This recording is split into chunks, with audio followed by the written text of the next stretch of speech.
बिस्मिल्लाहिर्रहमानिर्रहीम। आज आपकी खिदमत में मोहम्मद अदील अख्तर एक इंतहाई मालूमाती वीडियो के साथ हाज़िर है। ये हमारी आज स्टोरी चलेगी जी कि पाकिस्तान एटमी ताकत कैसे बना। आपको सबको मालूम है आज 28 मई का दिन है और 28 मई 1998 को पाकिस्तान ने चाकी के मुकाम पर एटमी धमाके करके तो पूरी दुनिया में अपनी काबिलियत और जंगी सलाहियतों का लोहा मनवाया था। इसके अलावा हमारे साइंसदानों की अनथक जो मेहनत थी उसकी बदौलत पाकिस्तान ये एक इंतहाई महिरुल अकूल जो कारनामा था वो सर अंजाम देने में कामयाब रहा। तो हम आपके सामने आज स्टोरी लेके आए हैं कि कौन से साइंसदान ने किस वक्त क्या कुछ किया और किस किस मराहल से जो एटम बम है उसको गुजार कर तो ये तैयार किया गया और मुकामी सतह पर तैयार किया गया। सबसे बड़ी बात यह है। तो हम चलते हैं जी कि सहराए खारान 28 मई को जो पाकिस्तान के एटमी धमाकों की आवाज़ के साथ गूंज उठा था, तो इसकी तैयारी के लिए सबसे पहला मरहला जो था वो था यूरेनियम को पाकिस्तान में दरियाफ़त करना। तो ये मरहला 1960 से लेके 1963 के अरसे में पाकिस्तानी साइंसदानों ने इंतहाई जांफशानी के साथ ये कारनामा सर अंजाम दिया और डेरा गाजी खां से यूरेनियम के बड़े ज़खायर जो थे वो दरियाफ़त हो गए। याद रहे कि यूरेनियम के दो आइसोटोप हैं, यानी ये दो हालतों में पाई जाती है। कुदरती तौर पर जो यूरेनियम 235 इसका जो आइसोटोप है वो सबसे ज़्यादा पाया जाता है और उसकी मकदार 99.3 तक है, जबकि बाकी जो सिर्फ 0.7 है यूरेनियम 238 वो इंतहाई कमयाब है, बहुत कम पाया जाता है और उसके ज़खायर दुनिया में इंतहाई कम है। तो खुशकिस्मती से पाकिस्तान के जो डेरा गाजी खां का इलाका है वहाँ पे इसके वसी ज़खायर दरियाफ़त हुए और ये एक बहुत बड़ी कामयाबी थी। समझ लें कि एटम बम बनने की तरफ ये पहला कामयाब कदम था। उसके बाद इसकी होती है माइनिंग। जो भी ज़ाहिर धात ज़मीन से निकाली जाती है उसकी फिर माइनिंग करनी होती है। तो माइनिंग करने के लिए भी इंतहाई मुश्किल मराहल से गुजरना पड़ता है और आप ये जान के हैरान होंगे कि तकरीबन 10,000 टन जो ओर है उससे सिर्फ इतनी यूरेनियम निकलती है कि जिससे एक बम बेमुश्किल तैयार हो। तो 10,000 टन जो और यानी जिसके अंदर ज़मीनी सारी इम्प्योरिटीज़ वगैरह शामिल होती हैं, मट्टी है, गर्द है, पत्थर हैं और नमकियात हैं, वो यूरेनियम के साथ चिपके होते हैं। तो उसको अलग करना और सिर्फ थोड़ी सी मकदार में यूरेनियम हासिल करना एक बहुत जान फशानी का काम है और बहुत हौसला सब्र वाला काम भी है। तो पाकिस्तान एटॉमिक कमीशन जो है, पाकिस्तान एटॉमिक एनर्जी कमीशन ने जो कारनामा सर अंजाम दिया पाकिस्तान से दरियाफ़त होने वाली यूरेनियम का, वो ये भी था कि दुनिया भर में जो यूरेनियम इस्तेमाल होती है उसकी जो इम्प्योरिटीज़ हैं वो फिर भी कहीं ना कहीं हद तक 5%, 7%, 8% तक यूरेनियम के अंदर मौजूद रहती हैं। लेकिन पाकिस्तानी साइंसदानों की अनथक मेहनत का नतीजा था कि इनकी जो यूरेनियम थी वो 99% तक जो थी वो प्योर थी, अच्छी हालत में थी, खालिस हालत में इनको हासिल हुई। अब अगला मरहला था कि यूरेनियम जो थी जिसकी माइनिंग कर ली गई है उसको हम अगले प्लांट पर भेजें। वहाँ पर जब उसको भेजा गया तो वहाँ पर उसको जो है मुख्तलिफ़ केमिकल प्रोसेस से गुजार कर यूरेनियम ऑक्साइड में और फिर इसका रिएक्शन करवाया जाता है फ्लोरीन के गैस के साथ यूरेनियम हेक्सा फ्लोराइड जो कंपाउंड है वो तैयार किया जाता है। इनको जो है वो फिर भेजा गया था KRL लेबॉर्ट्री की तरफ, यानी कोहोटा रिसर्च लेबॉर्ट्री की तरफ। उन्होंने ये गैसी हालत में थी और इसको फिर उन्होंने तब्दील किया, उन्होंने लो इनरिचमेंट यूरेनियम में। अब इसका अगला मरहला जो है वो होता है हाई इनरिचमेंट यूरेनियम, जिसके अंदर मज़ीद जो यूरेनियम के आइसोटोप हैं उसको ऐड किया जाता है।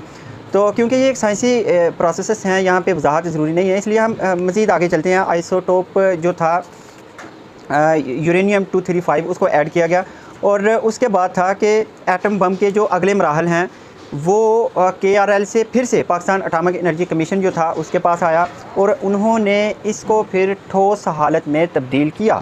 ये जो यूरेनियम थी जो पहले गैसी हालत में थी फ्लोरीन और ऑक्सीजन के साथ, अब इसको तब्दील किया गया ठोस हालत में। अब ये भी सारे जो अमाल हैं ये अलग अलग मशीनों में किए जाते हैं और अलग अलग साइंसदान जो थे वो इसको सर अंजाम देते हैं। गैस को धाती हालत में जो तब्दील करने का कारनामा था ये डॉक्टर खलील कुरैशी जो कि मेटलर्जिस्ट थे, उन्होंने ये सर अंजाम दिया था। अगले मराहल जो थे वो थे न्यूक्लियर फिजन चेन रिएक्शन का मरहला था। तो इसके साथ जो था एटम बम का डिज़ाइन तैयार करना। तो एटम बम का जो डिज़ाइन तैयार किया गया था वो हमारे एक बहुत काबिल डॉक्टर थे, डॉक्टर रियाजुद्दीन साहब और डॉक्टर मसूद साहब। इनकी अनथक कोशिशें थी, इनके साथ ज़ाहिर टीम भी थी। तो इससे पहले जो यूरेनियम को अफजूदा करने का कारनामा था वो डॉक्टर अब्दुल कदीर साहब और डॉक्टर फ़रख बशीर महमूद साहब, ये दोनों को ज़ाहिर तकरीबन हर बंदा ही जानता है पाकिस्तान में डॉक्टर अब्दुल कदीर के नाम को। डॉक्टर फ़रक बशीर साहब जो हैं, इन्होंने एक किताब ज़िंदगी भी लिखी है, जिसमें साइंस के साथ इस्लाम का मुवाज़ना दिया गया और इंतहाई मालूमाती किताब है, कहीं से हासिल करें उसे और आप हैरान रह जाएंगे कि इस्लाम के साथ कैसे कैसे साइंस जो है वो करिश्मे दिखाती चली आ रही है। अच्छा जी, तो जो एटम बम का डिज़ाइन था वो मैं आपको बता चुका हूँ कि डॉक्टर रियाजुद्दीन और डॉक्टर मसूद साहब ने इसको सर अंजाम दिया। और अगले जो मराहल थे वो थे बम के साथ डेटोनेटर्स जो थे वो लगाने थे। अब डेटोनेटर्स का ये है कि एटम बम के साथ बहुत सारे डेटोनेटर्स लगाए जाते हैं और उनका एक ही वक्त में उड़ जाना या कह लें कि धमाके की हालत में लाने के लिए डेटोनेटर सब का एक ही टाइम पे फ्यूज़ होना बहुत ज़रूरी है। इसके लिए सिर्फ टाइम जो है वो 50 माइक्रो सेकंड का होता है। इसके अंदर सारे डेटोनेटर जो हैं वो फ्यूज़ हो जाने चाहिए, वरना जो बम है वो धमाका नहीं कर पाएगा। तो 50 नैनो सेकंड का जो है सिर्फ इतना टाइम होना चाहिए। पाकिस्तान एटॉमिक एनर्जी कमीशन के जो माहिरीन थे, उन्होंने इस चैलेंज को कबूल करते हुए बड़ी कामयाबी के साथ जो बेरिलियम रिफ्लेक्टर थे वो और ट्रिटियम गैस जो थी वो भी, और जो न्यूट्रॉन्स थे जो इसके साथ ऐड किए जाते हैं वो भी इसके साथ शामिल किए। और ठीक मार्च 1983 को पाकिस्तान जो था वो एटम बम तैयार कर चुका था और उसका 1983 में पाकिस्तान ने कोल्ड टेस्ट भी कर लिया था। अब कोल्ड टेस्ट क्या होता है? कोल्ड टेस्ट में बजाय अफजुदा यूरेनियम के ख़ाम यूरेनियम इस्तेमाल की जाती है, सिर्फ टेस्ट किया जाता है। और 1983 से लेकर 1998 तक 15 साल बनते हैं नाज़रीन।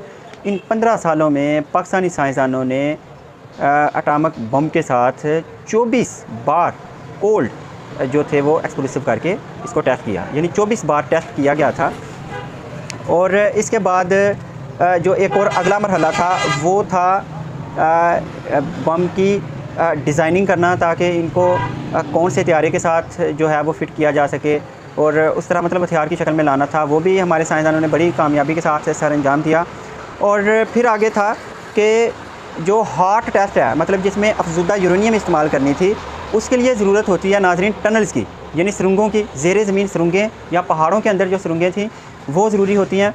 और इन सुरंगों का जो सिलसिला था, जो इसको बनाने का जो सिलसिला था, वो हमारे जियोलॉजिस्ट थे डॉक्टर मंसूर बेग साहब और उनकी टीम थी, जिन्होंने 1976 में चागी के मुकाम पर टनल्स की तैयारी शुरू कर दी और 1980 से लेके 1981 तक जो था इन्होंने टनल्स बनाने का जो काम था वो मुकम्मल कर लिया था।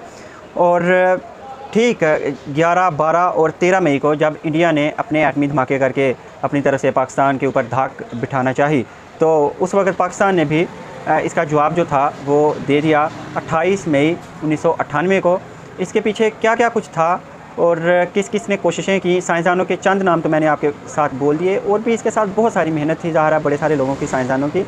और इसके अलावा जो सियासी क़यादत हमारी थी वो शुरू से लेके एंड तक, वो उन सब का हम जो हैं ज़ाहिर उन सब का हिस्सा इसमें शामिल था।